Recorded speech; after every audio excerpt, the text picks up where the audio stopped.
Namasté et bienvenue dans ce podcast de méditation guidée. Je m'appelle Sarah et je suis coach en méditation. À travers ce podcast, je souhaite te guider à aligner ton énergie et tes émotions à travers la méditation, afin que ton sourire et ton bien-être rayonnent dans ton cœur et autour de toi.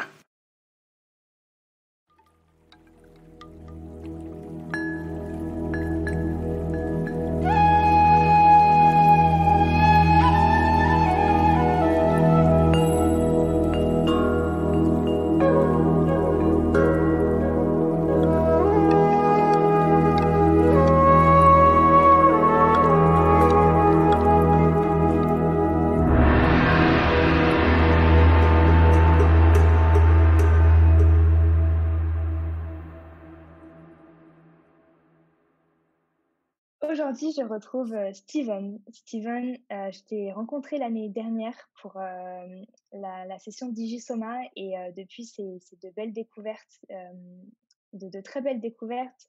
Tu fais plein de choses. Tu es instructeur Soma, tu nous expliqueras un petit peu ce que c'est après. Tu es DJ aussi en danse extatique, musicien dans l'âme. Tu guides aussi pas mal de méditation avec le compte Le Temple que tu as créé avec Beata et avec d'autres personnes super inspirantes. Voilà, un petit peu multitâche autour du bien-être et de la connexion, psycho-énergétique, je pense quand même que c'est lié. Je ne sais pas si je me trompe, c'est ça? Eh ben, je vais très très bien. Merci de m'accueillir sur ton podcast. Je suis enchanté et ravi d'être là. Trop bien. Est-ce que tu peux te présenter un petit peu plus, qui tu es? Ouais. Bien sûr, bah, t'as déjà dit ce que j'ai toujours tendance à dire quand je me présente. Euh, Tu m'as spoilé. Ouais, je suis tout ce que tu as dit et j'évolue dans ce, dans ce milieu-là, on va dire le milieu du bien-être, de la spiritualité selon l'étiquette qu'on lui donne depuis maintenant 4 ans. Et puis mes activités se sont, on va dire que se sont améliorées, ont grandi, les projets ont grandi avec. Donc, en fonction de où on en est sur son chemin de vie, on fait aussi de belles rencontres amicales, professionnelles, et ça bouge beaucoup, donc c'est bien. Je pense que quand on est aligné avec ce qu'on fait ou avec sa mission, il y a plein de choses, plein de belles synchronicités qui se mettent en place. Donc je surfe sans la vague pour l'instant. Pour en dire un petit peu plus, comme tu disais, j'ai co-créé avec Lisa le programme Ijisoma de respiration, donc affilié à IG1. J'ai Je fais pas mal d'ateliers en présentiel, des journées aussi avec ma sœur, parce que je travaille beaucoup avec ma sœur, qui est énergéticienne et thérapeute psychocorporelle. Puis Mmh. on a aussi des projets de création de programmes ensemble, des retraites, des week-ends, donc plein de choses pour pouvoir aider les gens à se reconnecter, à se transformer et à prendre conscience de leur pouvoir, de qui ils sont et d'où ils viennent. Oh oui, quelle belle mission. Quelle belle mission. C'est, avec ta sœur, c'est j'ai regardé un petit peu, c'est Renaissance, c'est ça? C'est ça. OK. On a créé une académie qui s'appelle la Renaissance Academy, et qui est issue d'un programme en ligne qu'on est en train d'enregistrer. D'ailleurs, on vient de finir une session d'enregistrement tout à l'heure, et qui sortira à la fin de l'année en version bêta. C'est un programme pour devenir acteur de sa guérison émotionnelle et en quelque sorte devenir son propre thérapeute.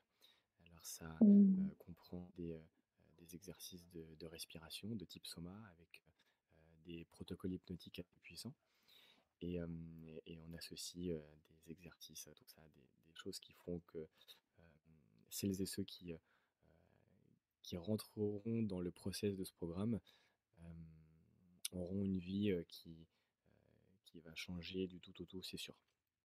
Donc on est assez content de pouvoir proposer ça dans un peu moins d'une demi-année. c'est génial et de faire ça avec sa sœur, en plus, j'imagine que c'est très puissant et ça doit être, ouais, une très belle expérience à vivre. Exactement, exactement. Je pourrais en dire un petit peu plus si tu veux plus tard, ou je peux le dire maintenant, comme tu veux. Oui, non, vas-y, vas-y. Issu du livre de Lise Bourbeau. Et, Mmh. hem et en fait, ce programme, ça va être des modules qui seront sur un mois avec un accompagnement. Et ces modules viendront, la personne qui rentrera dans ce processus aura toute une phase d'exercice pratique, de respiration, de méditation, de protocole hypnotique, avec de la musique qui sera spécialement conçue pour ça. Ça va être mon travail dans les 6 prochains mois. C'est pour ça que le programme va mettre un petit peu de temps à sortir, parce qu'on a vraiment envie de, de pouvoir transmettre émotionnellement tout ce que nous on ressent quand on est en train de le créer, et ce qu'on est en train de faire avec. Et, et puis ce qui est assez intéressant dans ce programme, c'est que avec ma sœur, on a vécu un déchirement, avec nos parents pendant le premier confinement, quelque chose d'assez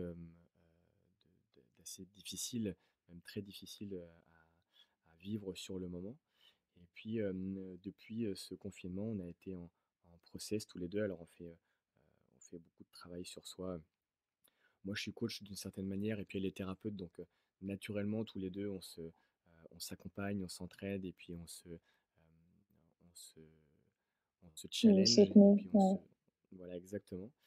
Et du coup, avec tout ce qu'on a vécu, tout ce qui s'est passé, on a eu envie de créer ce programme justement pour pouvoir aider les gens à traverser,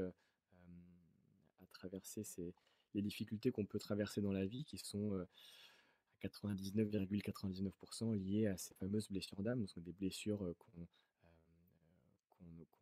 a dans notre enfance, et qui sont liées qui sont liées à nos parents et à la relation qu'on a avec nos parents. Et, euh, et ça tombait à pic pour nous. Donc, du coup, ce qui est intéressant, c'est qu'on expérimente aussi ce programme en même temps qu'on le fait. Parce que là, Mmh. on enregistre les protocoles hypnotiques depuis quelques jours. Et on en a fait quelques stories d'ailleurs où ça nous bouscule tous les deux, et c'est très inconscient. Donc, c'est-à-dire qu'il se passe des choses dans notre corps, de mon côté ou du côté de Jenny, euh, qui sont juste le reflet que notre corps est en train de, de conscientiser des choses, de, c'est de transmuter aussi certaines émotions. Parfois, c'est des émotions qui sont Mmh. inconscientes. Et c'est que, en l'occurrence, là, c'est que la voix de Jenny. On n'a pas fait tous les exercices, il n'y a pas de musique, il n'y a pas la respiration. Donc, on est vraiment sur les prémices de quelque chose qui est déjà très, très puissant. Donc, ouais, on est content aussi d'expérimenter ça. Ça nous fait du bien aussi. C'est pour ça aussi Bien sûr, qu'on a mis ça en place. Donc, ouais, c'est un beau c'est bébé. On a, génial. on a hâte de le proposer.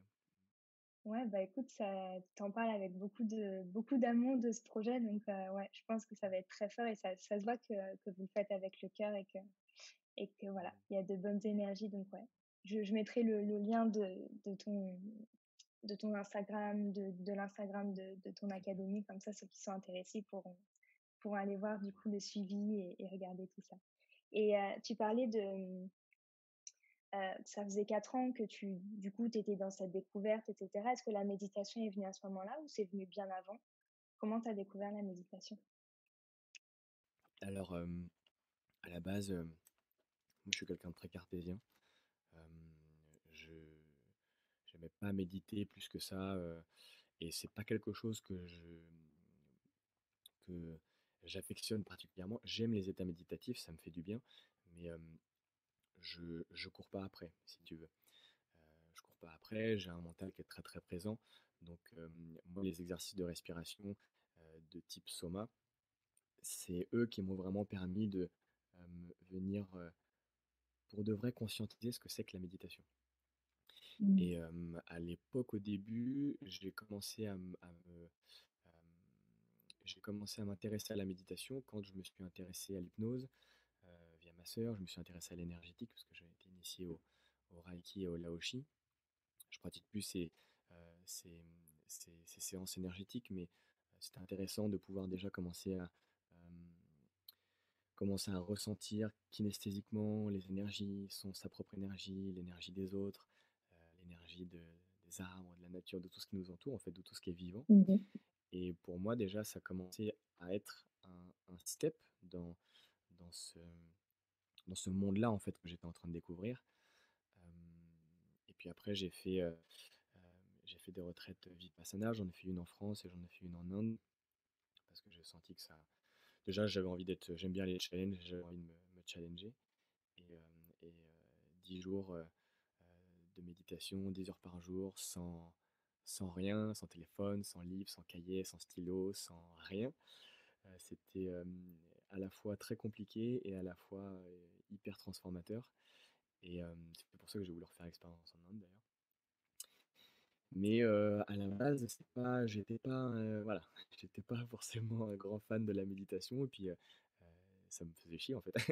J'étais, j'étais, j'étais trop dans ma tête, dans le mental. Je le suis encore beaucoup aujourd'hui, mais je me suis énormément apaisé. Et, j'ai fait pas mal de travail sur moi pour pouvoir écouter mon corps, écouter ce qui se passe, écouter le silence aussi. Il se passe tellement de choses dans le silence. Euh, Oh oui. c'est venu progressivement, ouais. Mais ça te parle. Ouais, ouais, ouais. Il y a un gros besoin de silence en ce moment, donc ouais, ce Mm. que tu dis fait écho. Euh, Est-ce que tu peux, parce qu'on parle de méditation soma depuis tout à l'heure, est-ce que tu peux expliquer ce que c'est? Ouais, Soma, c'est une technique, un système holistique complet de différentes techniques respiratoires qui proviennent principalement du pranayama. Le pranayama, ça signifie extension de force de vie en sanskrit. Et dans le yoga, c'est une discipline du souffle au travers de la connaissance et le contrôle du prana, donc de l'énergie de vie, l'énergie vitale. Et dans la pratique de soma, on utilise, en fait, c'est un combo de plusieurs techniques, un mélange du pranayama, un mélange de techniques de tantra, de techniques de visualisation. Et on va dire que pour résumer, on a trois grands principes. Euh, il y a la cohérence cardiaque qui a des bienfaits pour le corps et l'esprit qui ne sont plus à démontrer, puis maintenant qui se mesurent avec des appareils. Mhm. Il y a la pratique de ce qu'on appelle Nishesha Rechaka Kumbhaka. C'est la, la contraction du plancher pelvien. C'est un peu l'éveil de la Kundalini. C'est pour ça que souvent, quand on fait enfin souvent, c'est pas souvent, mais c'est arrivé, je l'ai vécu moi d'une certaine manière, et puis je l'ai aussi vu en tant que facilitateur, des gens qui font des éveils de Kundalini, donc c'est-à-dire on a des montées d'énergie. La Kundalini, c'est l'énergie sexuelle, c'est l'énergie de vie qu'on a au niveau du Mhm. premier chakra.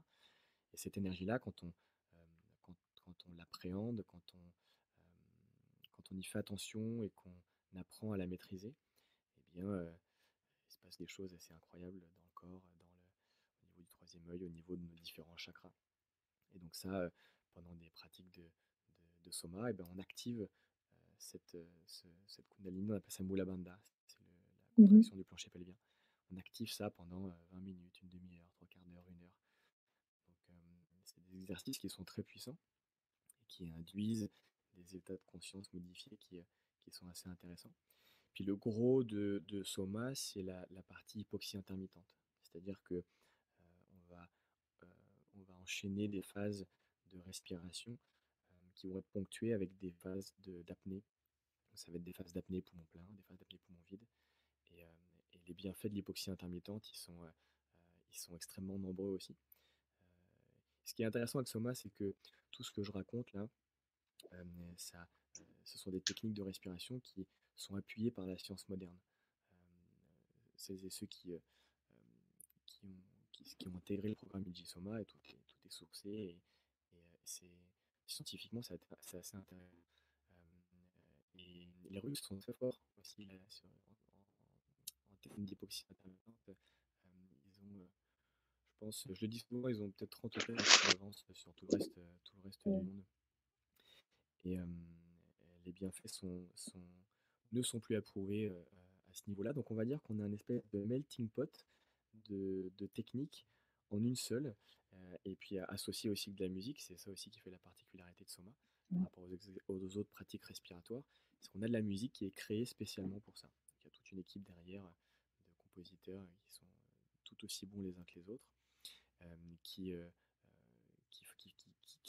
qui créent de la musique justement pour amener les gens d'une certaine mesure, les accompagner dans l'état dans lequel ils sont déjà. Donc ça fait un espèce de combo qui déménage un peu, ouais. Oh oui. J'ai pris le Ah, tu confirmes? Ijisoma et oui, ouais, je confirme. Je confirme. Ouais, cette sensation de partir en particules d'énergie, d'être connecté à ton corps, mais en même temps d'être tellement plus que ça, de C'est ça. sentir, ouais, cette énergie Kundalini, c'est comme, un début d'orgasme qui monte et tu sais pas trop d'où ça vient et tu te sens submergé par une énergie qui est tellement forte et après tu es en Mm. plénitude, en béatitude totale, quoi. Comme si que enfin, je sais C'est pas, ça. tu avais pris des drogues, je sais pas, mais c'est tellement fort.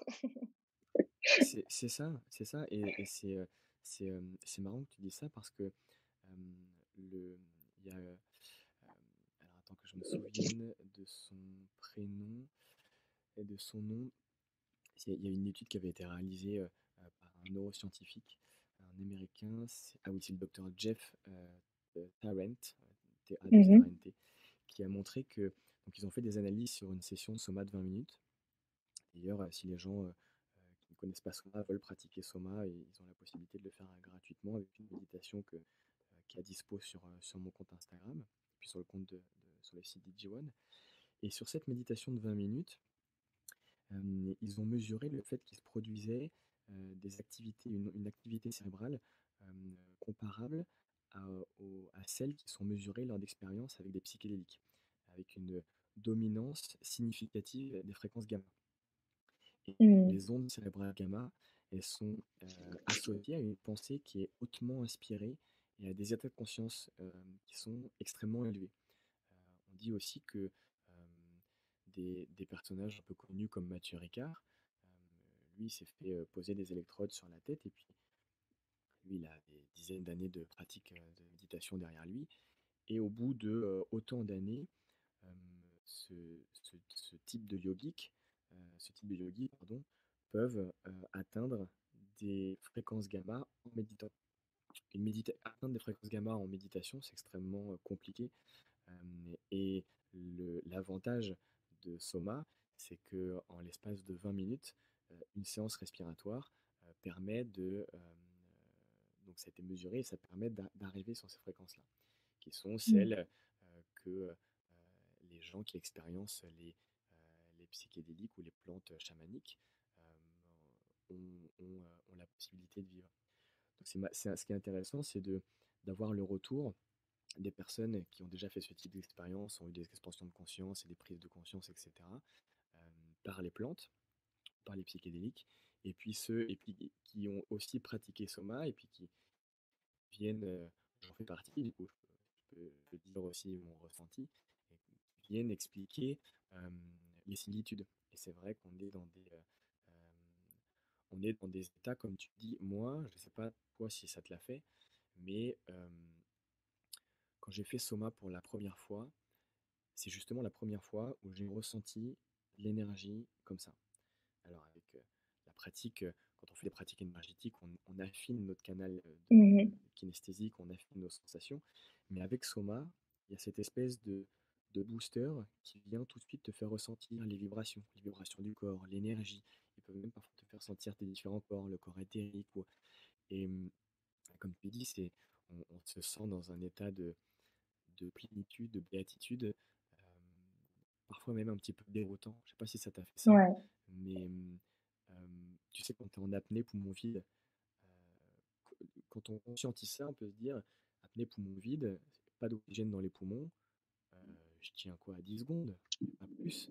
Et en fait, avec de la pratique, euh, moi, il m'est arrivé de tenir 2, 3, 4 minutes poumon vide. Waouh. Et à un moment donné, euh, tu perds un peu la conscience parce que tu es dans un état de conscience modifié assez rapidement. Et quand tu reviens dans cet état d'hypoxie poumon vide, quand tu reviens à toi, tu as ce feeling où tu as conscience que tes poumons vides, tu as conscience que ça fait un petit moment que tu respires plus, et que tu es tellement bien que parfois je me suis posé la question, je me suis dit, putain, où est-ce que j'en suis? Est-ce que je suis poumon vide, je suis poumon plein? Est-ce qu'il faut que je respire? Ouais. Et en fait là je suis bien, donc j'ai pas forcément envie de respirer, tu vois?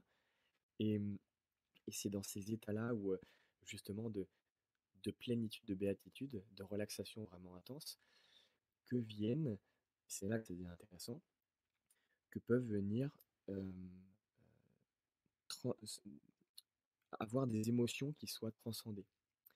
Parce que quand, euh, quand on pratique l'hypoxie intermittente de cette façon, eh bien, il y a une scientifique de la NASA qui s'appelle Cindy et Margaret qui, euh, qui a étudié également quelqu'un qui était pendant qu'il faisait une séance, a étudié son cerveau avec un électroencéphalogramme et elles se sont aperçues que le praticien, il passe d'un état euh, d'onde cérébrale alpha, c'est-à-dire que alpha c'est 10 Hz, donc on est dans un état méditatif, c'est là où on commence à rentrer en état méditatif. Mhm. On ferme les yeux, on est en état alpha, à peu près.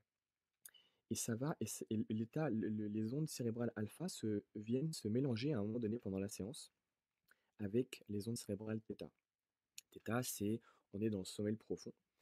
euh, Sommeil profond et on est dans le θ, c'est tout ce qui est créativité et résolution de trauma. Donc en gros, il se passe beaucoup d'explications neurologiques de ce qui est en train de se passer à ce moment-là, c'est que libération trauma en θ va venir euh, on va dire, à la surface en allant vers les ondes alpha. Et c'est dans les ondes alpha que les émotions, les souvenirs, les mémoires vont venir émerger et se transmuter parce qu'on est dans cette espèce d'état de béatitude. C'est pour ça que beaucoup de gens Mm. qui pratiquent Soma ou qui font des ateliers avec moi, ou des retraites, ont, à très très grande majorité des cas, euh, des libérations émotionnelles.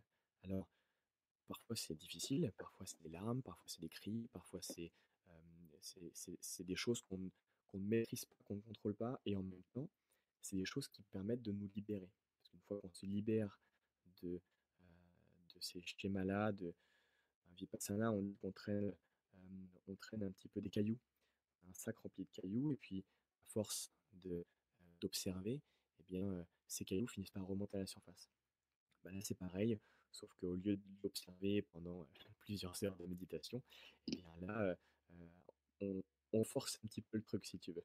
On force un petit Mm. peu avec la respiration, et puis ça émerge, on se libère, et une fois qu'on est libéré, ben, on avance plus rapidement, puisqu'on est moins lesté, tu vois. Totalement. On a créé un nouvel espace. Ouais, ouais. Exactement. Ah, Donc c'est ouais, totalement. C'est super intéressant tout ce que tu dis. Et comme tu dis, ça reste très scientifique parce que tout a été prouvé, etc. Donc, pour ceux c'est ça. qui ne méditent pas, essayez Soma parce que du coup, c'est pas, on part pas dans quelque chose de très spirituel. Après, on peut. Je pense que c'est selon tes croyances. Si tu veux que ce soit spirituel, ça peut l'être. Si t'as pas envie, ça peut rester du coup très terre à terre. Exactement. Et ce qui est, et comme tu dis, moi j'ai toujours tendance à dire que ne croyez à rien de ce que je raconte, expérimentez-le. Parce que les gens peuvent nous raconter plein de choses, leur expérience et puis leurs croyances. On a chacun nos Mhm. croyances.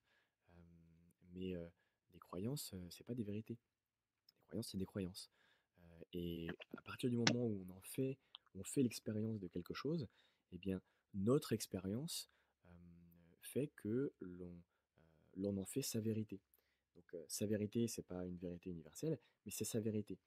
Et je trouve que, et surtout dans la période qu'on vit actuellement, d'avoir sa propre vérité par l'expérience, euh, eh bien, quelque part, c'est très rassurant. Enfin, moi, en tout cas, depuis qu'on vit tout ce qu'on vit depuis un peu moins de 2 ans maintenant, bah, moi, ça me rassure tout ça. Parce que Mhm. je suis rassuré dans ce que je fais, je suis rassuré dans mon alignement, je suis rassuré parce que Parce que tu connectes à quelque chose, quand tu es dans ces états-là, tu connectes à quelque chose de plus grand que toi, de plus... euh, alors quand je dis plus grand, il y a pas de... j'aime pas la notion de supériorité, mais quelque chose Le plus vaste. qui émane ouais, de plus vaste. Et quand tu connectes à ça, bah, t'as, t'as toutes les réponses. Et tiens, je peux te donner une anecdote. Vas-y, dis-moi. Peut-être elle se reconnaîtra parce que c'est tout récent. Dimanche dernier, j'ai fait un atelier Soma en public sur une journée du portfolio en région parisienne. Et cette personne, qui s'appelle Emmanuel, première fois qu'elle faisait un exercice de respiration. Donc, en plus, elle tenait un stand de Sea Shepherd. Donc, moi, j'aime beaucoup Sea Shepherd, donc j'étais content. Et, euh, elle expérimente pour la première fois la respiration. Un exercice assez simple de 20 minutes, un peu comme celui que on peut avoir, les gens peuvent tester gratuitement. Et puis elle vit une expérience que moi j'ai déjà vécue personnellement, donc je me suis mis à sa place. Et c'est une expérience qui véritablement change une vie. C'est-à-dire qu'elle s'est connectée, bon, elle a fait une sortie de corps, elle a fait une sortie de corps et en fait elle s'est connectée à son, quel mot je vais utiliser? On va dire à son moi supérieur, on appelle ça comme on veut, selon ses croyances. Elle s'est connectée à ça, baignée dans un amour inconditionnel, mais l'amour inconditionnel euh, au sens propre du terme, pas le sens woo ou spirituel, bobo, ou je sais pas quoi. Vraiment le- l'amour qui, moi, l'expérience que j'en ai vécue, c'est que j'ai pas de mots, il n'existe pas de mots pour pouvoir expliquer ce ressenti-là, cette émotion-là. Et quand tu vis cet état-là, que tu connectes à ça, tu sais, c'est comme les gens qui font des NDE ou des sorties de corps ou des expériences de mort imminente Mhm. et qui reviennent avec l'info pour te dire la réponse à tous nos mots, la réponse à tout, c'est l'amour. Et tu sais, ça paraît débile quand tu entends ça à toi, tu es là sur ton fauteuil, tu dis il y a l'amour, et c'est ouais, d'accord, mais ça paraît un peu trop simple, sorti de son contexte, c'est un peu trop facile. Et ben, quand tu vis ça, cette femme-là est venue me voir après la séance et m'a dit, elle m'a regardé avec les yeux qui étaient encore ébahis de ce qu'elle venait de vivre, et je la comprenais, et elle me dit, j'ai compris. J'ai compris qui je suis, j'ai compris d'où je viens, j'ai plus peur, j'ai plus peur. Ma vie va changer, quoi. Tu sais, genre vraiment. Et puis, on a échangé encore aujourd'hui, elle et moi, et son, son nouveau prisme sur lequel elle pouvait voir la vie euh, est devenu complètement différent, de manière drastique. Et, euh, et quand tu as le prisme de l'amour inconditionnel et que tu te rappelles d'où tu viens, tu te rappelles pourquoi tu es là, et puis tu, te, sou- tu te reconnectes à tes mémoires, en fait, et ben Mhm. ça, c'est pour moi, c'est ce que je lui disais, c'est le plus beau cadeau qu'on puisse me faire, tu vois. C'est Et je clair. trouvais ça génial. J'étais trop content. Ah ouais, c'est C'était trop beau. bien. Ah, Une c'est lumière beau. de plus allumée. Ah ouais. Est-ce que par contre, pour vivre ce genre d'expérience, il y a un travail à faire quand même sur soi avant? Est-ce qu'il faut être prêt? Parce que je pense qu'il y a, et encore une fois, ça dépend des croyances et de nos expériences de vie. Il y a peut-être des moments où on n'est pas forcément prêt à accueillir ça. Est-ce que pour toi, il faut quand même faire un travail en parallèle sur soi pour du coup pousser la méditation soma et pousser l'expérience pour justement accueillir cette énergie, vivre ce qu'elle a vécu. Après, chacun vit différemment aussi, réagit différemment, mais pousser du coup l'expérience, est-ce qu'il y a un travail à faire sur soi quand même avant? Euh, pour répondre à ta question, je dirais non. Il n'y a pas de prérequis pour pouvoir vivre ce genre d'expérience parce que je pars du principe que si tu as quelque chose à vivre, si ton âme a prévu que tu dois vivre ça à tel moment, eh bien, ton corps physique et ton corps mental, émotionnel, tu seras prêt à le vivre. Par contre, s'il y a bien un truc que j'ai compris depuis toutes ces années, euh, c'est que pour pouvoir avancer dans la vie, pour pouvoir avancer dans ce monde un petit peu particulier, eh bien, il faut faire un travail sur soi. On ne peut pas se réaliser dans sa vie pro, dans sa vie perso, dans sa vie amoureuse, dans sa vie amicale. On ne peut pas se réaliser si on n'opère pas un travail sur soi. Alors ça, peu importe le, la technique, peu importe la méthode, peu importe la thérapie, peu importe les exercices et les pratiques, mais je pense sincèrement, je vibre moi ça vraiment au fond de moi, que la, la transformation, la réalisation de l'être humain, elle ne peut se faire que si on travaille sur nous. Et Mmh. de toute façon, en répondant à ta question, c'est en corrélation avec ce que je viens de dire, c'est-à-dire que plus tu vas faire un travail sur toi, plus tu vas être amené à, à toucher du bout des doigts cette reconnexion à qui on est. Tu vois, avec Totalement. Jenny, avec ma sœur, on a créé des journées, on appelle ça reconnexion de l'être, pour, se, pour, pour faire un travail pour se reconnecter à ce qu'on est, reconnecter à sa vraie nature, reconnecter avec la nature, parce que c'est là d'où on vient. Et aujourd'hui, on est tellement déconnecté de la nature quand on habite dans une ville et même pas euh, que finalement, on en a oublié d'où l'on vient, on a oublié nos capacités, on a perdu tout ça. Alors, il n'y a pas que, il y a plein de facteurs qui font qu'on a perdu cette connaissance-là. Il y a la société, il y a la religion, il y a nos parents, il y a les croyances limitantes, il y a tout ça, qui fait qu'on est quand même très limité sur pas mal de points, pas mal de sujets. Et finalement, euh, on arrive à se... Quand on commence à travailler sur soi, et quand on commence à s'ouvrir un petit peu et être curieux, parce que pour moi, la curiosité, c'est, c'est, c'est primordial si on veut avancer. Si t'es pas curieux, bon, dommage, tu vois. Tu auras tellement de choses si t'es Mmh. pas curieux. Ouais, tu restes dans ta zone de confort et dans ce que tu Ouais, connais, quoi. Mmh. c'est toujours plus facile pour le mental de rester dans sa zone de Bien confort. sûr. Et tu sais, on dit ça, moi le premier, hein, je le conscientise en enregistrant les protocoles hypnotiques de ma sœur. Euh, Il y a des choses, il y a des événements, il y a des trucs qui sont traumatisants, plus ou moins conscients, où parfois tu veux pas y aller. Alors quand c'est inconscient, tu es dans le déni. Et le déni, finalement, c'est une forme de protection pour pouvoir te dire, ah, non, j'y vais pas parce que si j'y vais, ça va vraiment être trop dur. Euh, et finalement, quand on s'autorise le fait de pouvoir transmuter ça, traverser ça, bah, on vit, euh, on vit notre meilleure vie après. C'est clair. En fait, ce que tu dis, j'ai pensé à plein de choses. J'ai pensé à la connexion qu'on a avec la nature, j'ai pensé au film Avatar. C'est la première chose Ah, qui m'est venue en tête.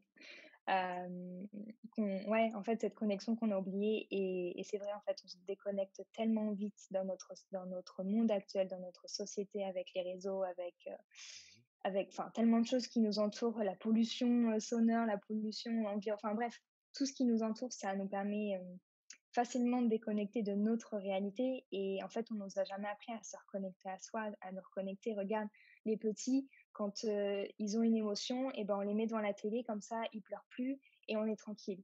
Dès c'est tout vrai. petit, on nous apprend à déconnecter alors qu'en fait, on nous a jamais dit de comment se connecter, comment écouter nos émotions, qu'est-ce qui se passe dans le corps et comment se reconnecter Exactement. justement à ouais, enfin, à notre être je sais pas comment l'expliquer, mais à soi, en fait, à son soi C'est ça. profond, tu À vois? ce qu'on est en fait. C'est Parce fou. que Ouais, l'être humain est connecté par nature, par le cœur.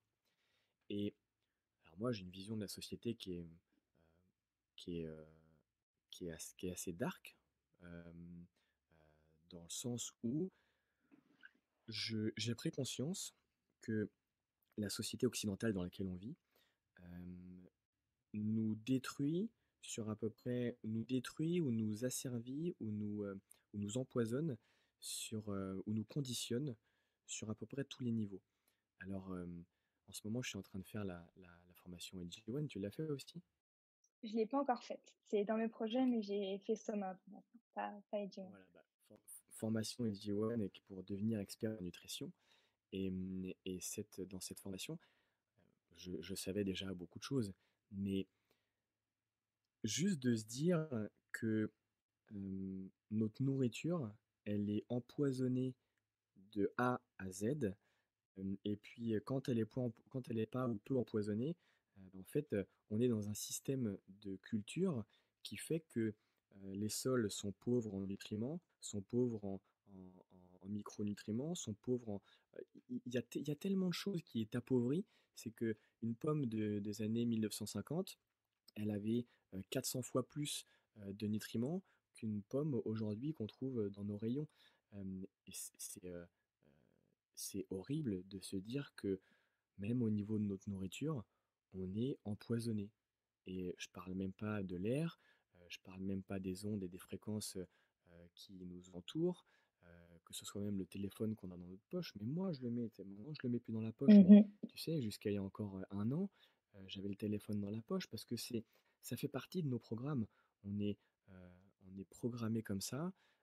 L'école nous programme d'une certaine manière. Comme tu disais, on n'apprend pas les enfants à, on quand tu vois qu'il y a les écoles comme les écoles Steiner ou les écoles Montessori, où là on est Mmh. sur un système d'écoute, où on écoute l'enfant, où on l'observe, où on est attentif et chaque enfant est différent. C'est pas pareil que de foutre 30 mômes dans une classe, assis pendant 8 heures par jour, à apprendre des trucs par cœur. En termes pédagogiques, il n'y a rien de pire pour le cerveau d'un enfant quand on fait des recherches et quand on s'intéresse à toutes ces pratiques qui sont faites, bah, tu te rends compte que ce sont des pratiques qui sont faites pour conditionner des gens, des humains, à travailler pour un système, à travailler pour une structure.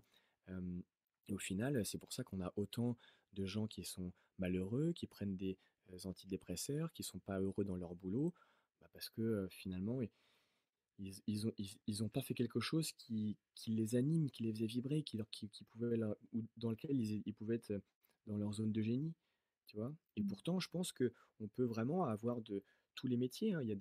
Hem, il y a des gens qui sont comptables et qui adorent ça et c'est leur zone de génie et les chiffres et c'est leur kiff et c'est OK. Mais pour que tout le monde puisse rentrer dans son moule propre avec son énergie qui soit vraiment, au service de son énergie, bah, il faut tout repenser, il faut tout revoir. Et ça commence dès la crèche, en fait, dès l'année dès ça c'est pour ça il y a tellement de choses qui s'entremêlent que, Ouais. hem, tu te dis enfin moi je me suis dit, il y a quelques années, «Putain mais comment on va faire?» Tu vois? Comment on va faire pour, changer, ce monde, changer les mentalités? Et je me comptais dedans, hein, il y a encore 5 ans.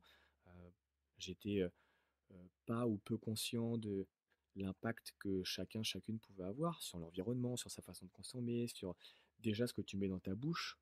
Quand tu as pas la connaissance de ce que tu mets dans ton assiette et de ce qu'il y a dans ton assiette, bah, pas de souci, hein, tu vas te faire un McDo un vendredi soir ou un kebab et puis ça va, ça passe, ça va pas te tuer, quoi.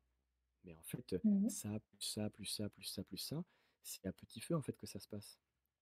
Bien sûr. Donc, donc il y a des choses à faire et je trouve que la période que l'on vit actuellement, heu, est elle est, terrible d'une certaine manière et en même temps elle est, géniale parce de elle permet aux gens heu, de pouvoir se regarder, d'avoir ce travail d'introspection. Tu vois? Les confinements, ils ont servi à ça aussi, hein, de faire ce travail Mmh. d'introspection, d'aller, hem, prendre le temps, prendre heu, plus de temps pour, son conjoint, sa conjointe, sa famille, ses enfants, hem et puis se poser des questions. Est-ce que finalement j'ai fait, 6 mois de télétravail, mais est-ce que finalement c'est ça qui me plaît dans mon travail? Il y a tellement de transformations, de gens qui quittent leur job et qui vont vers quelque chose de de plus juste, de plus aligné, qui les motive et c'est comme ça que ça fonctionne. Quand tu vas vers quelque chose hem, qui te parle, qui te fait vibrer, qui te fait du bien, bah, tu as les énergies qui t'accompagnent et tu pas en train de lutter tous les matins à te demander: «Putain, mais pourquoi je me lève et à quoi ça sert?» Tu vois ce que je veux dire? Ouais. Tu plus en pilotage automatique, tu deviens en fait, créateur de ta vie et tu reprends un peu le pouvoir sur ce que tu veux et ce que tu désires en fait. Et c'est Exactement. ça la différence. Et tu disais un truc tout à l'heure, tout ce que tu dis par rapport à l'alimentation, à tout ça, bon, dans le monde entier, on est concerné. J'habite aux États-Unis, je dirais qu'on en a un petit peu plus avec la 5G, avec, tout ce qu'ils mettent dans la nourriture et cetera. Et et c'était vraiment, compliqué et en fait, je me suis rendu compte que, comment, le dire en français? Ignorance is gold.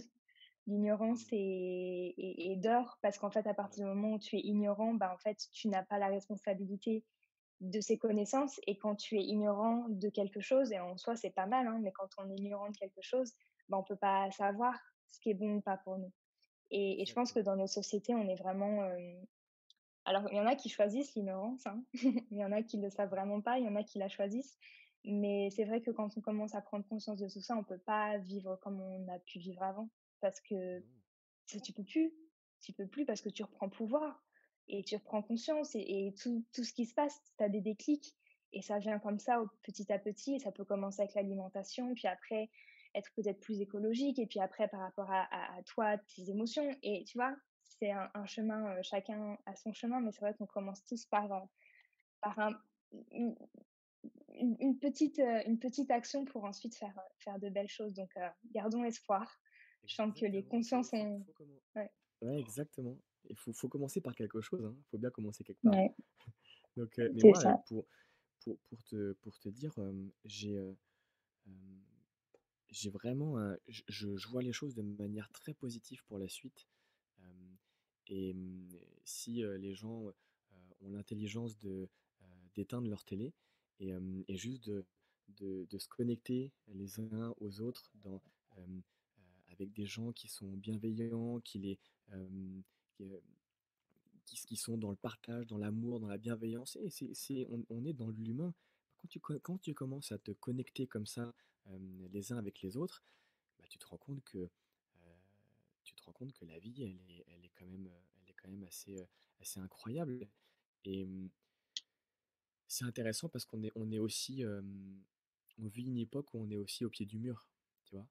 C'est que là, heu, on nous demande de faire des choix, on nous demande de faire des choix et finalement qu'est-ce qu'on choisit?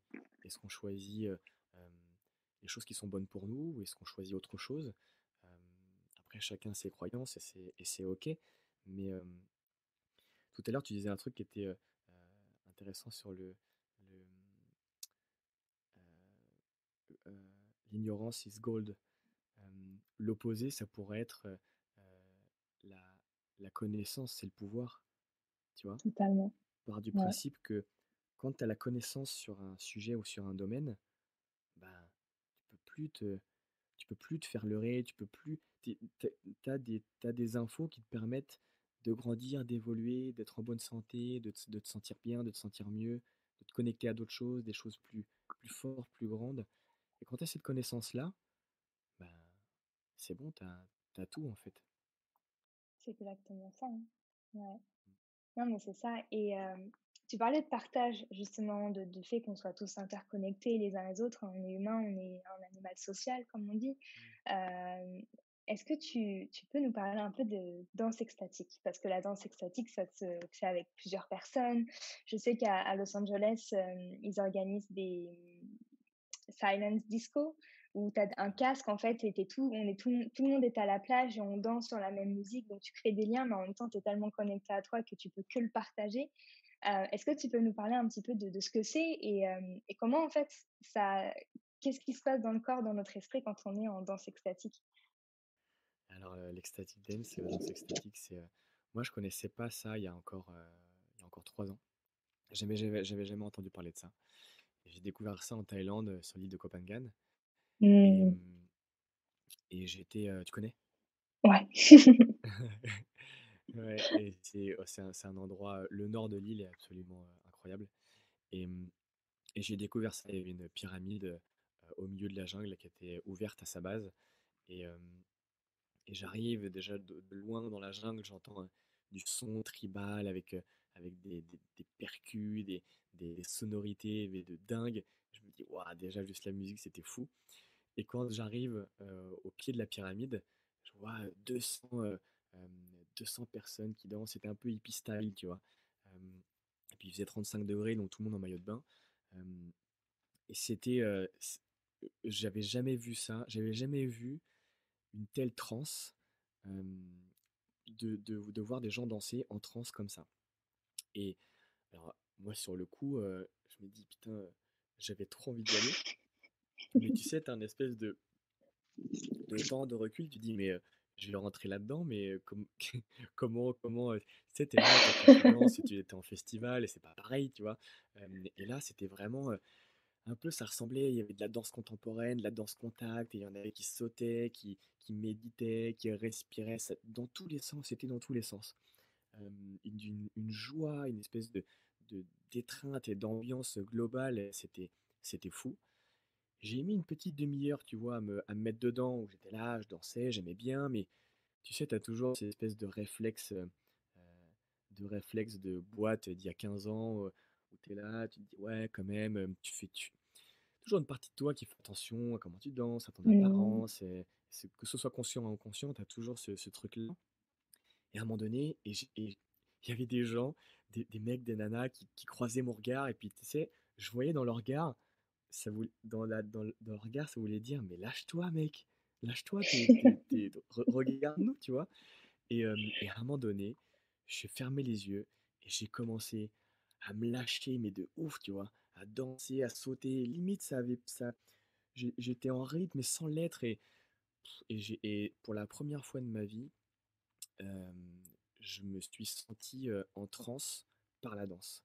Chose que pour moi, je me dis, tu sais, quand tu vois les tribus africaines ou les tribus amazoniennes qui font du tambour et dansent autour du feu, tu les vois les mecs qui sont en transe. Bah ça, c'était de la Mmh. vraie transe, pareil, où je me suis dit: «Oh là là, c'était ouf de de pouvoir vivre ça».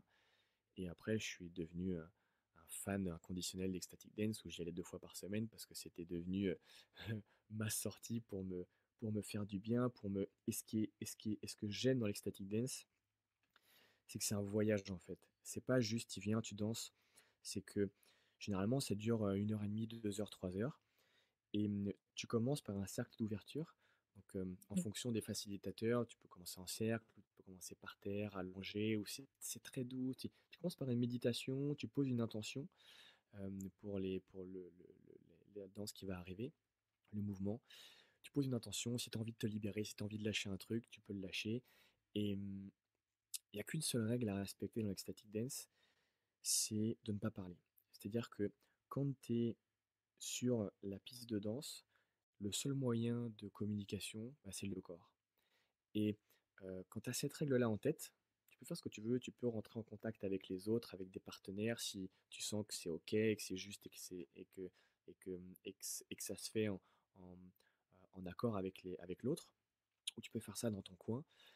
Et tu peux faire ce que tu veux. Quand je disais qu'il y en a qui se mettent, par terre et puis qui s'allongent, qui se roulent, qui méditent, qui respirent, qui sautent, qui dansent, qui font du contact, hem et tu as cette espèce tu as des montées, c'est par vague en fait. Tu vois, le DJ il fait monter la pression, ça part en son tribal, et ça peut aller jusque dans la trance, et puis descendre à la techno, puis ensuite ça revient à des sons euh, un peu plus down tempo, et puis ensuite ça repart.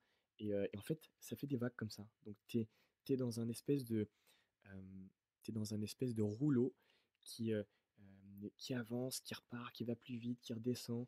Et puis ça te permet du coup tu vois, quand tu es monté à 130 BPM, parce que tu as sauté comme un cabri, bah après, tu redescends, tu respires, tu conscientises. Et puis, comme tu peux faire ce que tu veux et qu'il n'y a pas de jugement dans l'ecstatic dance, c'est ça qui est génial. Et tu danses avec des gens qui sont conscients, et où il y a pas de jugement, on n'est pas en mode drague, c'est pas le lieu ni l'endroit.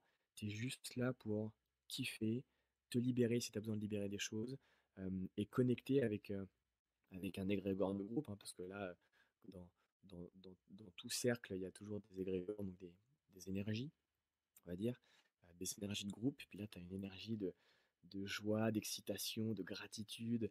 Et puis, tu finis le set par, ça redescend en tempo, ça redescend tranquillement. Et puis, on finit une phase méditative. Et puis, généralement, toutes les extatiques, elles finissent allongées sur le sol. Tout le monde est allongé, connecté au sol.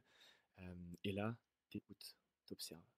T'observes les sensations dans le corps, t'observes ce qui a bougé, t'observes ce qui a remué, t'observes, ça picote, ça chauffe, ça vibre.